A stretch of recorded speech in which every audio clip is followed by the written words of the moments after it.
Hey, I'm Charles with Rocky Mountain ATV MC. Today I'm going to show you how to change out the front and the rear brake pads on your Polaris Ranger.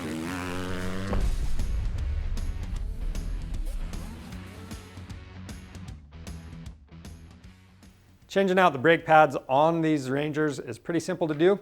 If you're not sure if your pads are worn out yet, we're going to show you how to inspect those, and we're going to show you how on this 2015 Polaris Ranger XP900.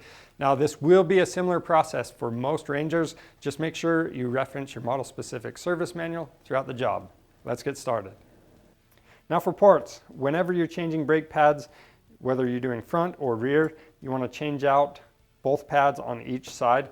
Now we have a lot of different options on our website. These ones are the front, these are the rear, and we're also going to use brake cleaner, some waterproof grease, rubber gloves, and optionally you can use some painter's tape. To do this job, we're going to use safety glasses, some rags, we have some safety wire, or you could use a bungee, a torque wrench, and then we're using a 19 and 15 millimeter socket, a 5 millimeter Allen key, and our lug nut socket. Other than that, you're going to want to have a C-clamp. This one's a 4-inch, and then we also have a pick. To inspect these pads, we have a brand new one. This is what they should look like. You've got about 4 millimeters of braking material right here. Once that wears down to about 1 millimeter, you want to get the brake pad replaced. So to inspect this, you want to look at the rotor and compare the distance from the rotor to the metal backing on this inboard side. And if that's only about 1 millimeter gap there, then you definitely want to get the pads replaced. Now if we look between the wheel spoke, you can see that gap between the inboard side of our metal backing and the rotor. We have plenty of room in there. Our brake pads are good, but we're still going to show you how to get these brake pads replaced. To get these pads replaced, we're going to loosen our lug nuts up. We're going to raise the vehicle off the ground and support it, and then remove the wheel.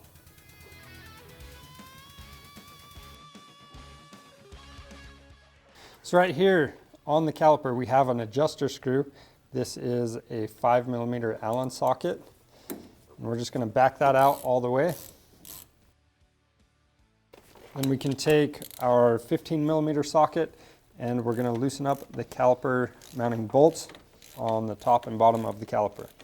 And before you remove those all the way, this is where you're going to want to have either a cut length of mechanics wire or your bungee cord to support the caliper, and that way you don't pull or put any stress on the brake line.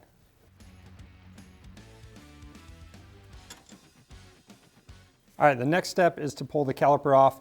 If this thing is stuck really bad, you can gently use a pry bar on this caliper body and between that mount right there and gently pry on it.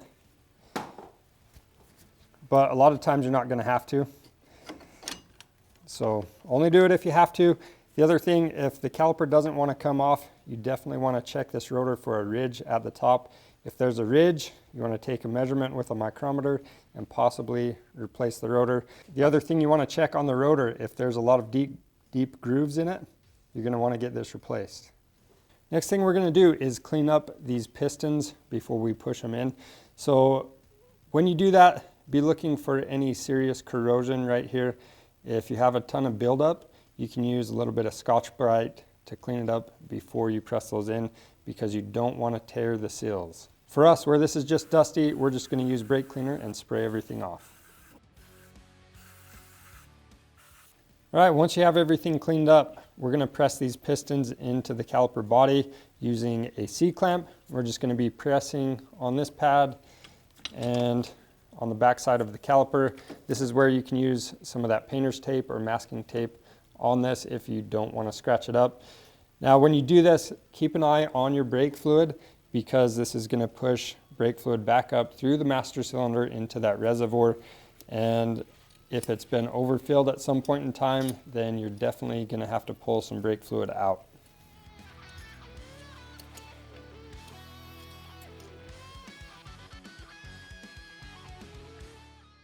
Once you have your pistons pushed in, I'm going to push back on this mounting bracket, and that's going to give us enough room to pull these brake pads off.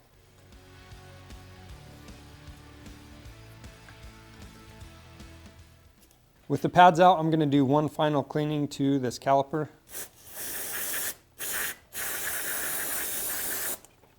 And then if the caliper does not slide smooth on the mounting bracket, then we're going to want to take the mounting bracket out and lube up these pins.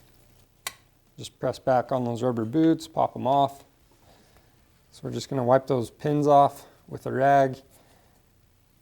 The manual suggests using a silicone grease, but we're just using that Maxima grease, and this stuff specifically says it can be used for this purpose.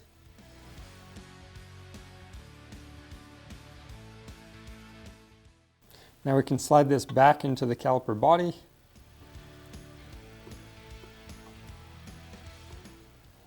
You might have to use a screwdriver or small pick to get those boots popped on all the way. I like to just press down, and a lot of times they'll pop into place. Just verify that you've got a good seal all the way around. The only other thing we're going to do is spray off our rotor before we install the new pads. Next, we want to match up the new brake pads to the old ones to make sure we have the correct ones. So those look good. These old ones, they have that brake pad shim. That's to reduce noise. And whenever you can, you want to take this off and put it on your new brake pad. But these ones are actually glued on, so we're not going to be reusing these shims.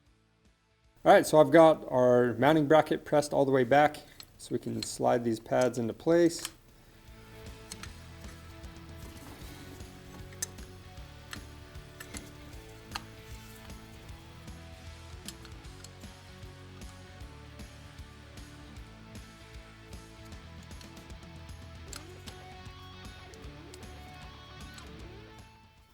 Make sure you don't have any grease on your gloves, but I'm gonna hold these brake pads apart with my fingers, and the caliper should just slide into place.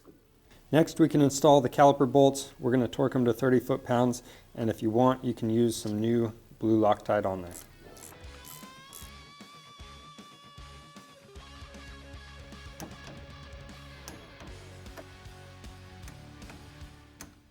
Once the bolts are torqued, you can pump up the brake pads, and then we can install that adjuster bolt. Then we're going to turn the screw in until it lightly seats.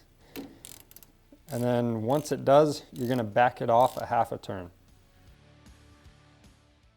Now, one more thing I wanted to point out. The whole reason we cleaned and lubed these pins on the caliper is to make sure we get even wear on the pads. If these things don't slide back and forth easily, then you're going to get more wear on one pad than the other. Next, we're going to install our wheel. Now, with these lug nuts on the aluminum wheels, you're going to torque these down to 30 foot-pounds in a crisscross pattern, and then take them each an additional 90 degrees of a turn. Or on steel wheels, you just torque them down to 36 foot-pounds. And if you have aftermarket wheels, you might want to check with the manufacturer to make sure the torque specs are the same. The point is, you want to get these lug nuts tight enough to where the wheel is not going to fall off while you ride it. Now that we have the front wheel installed, we're ready to remove the rear wheel and start replacing the rear brake pads.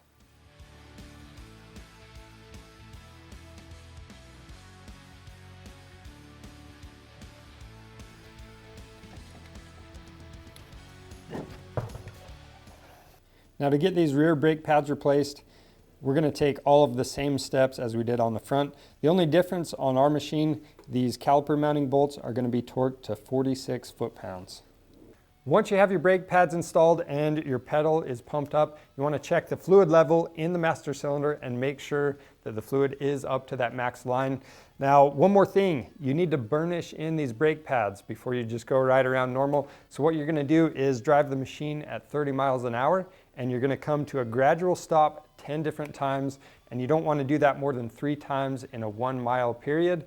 If you do, you're probably going to warp your brake rotor, and you don't want to do that. So once you've done that, you're good to go. If you need any parts for your brake job or anything else for your machine, be sure to get those on our website and subscribe to our channel for more helpful content.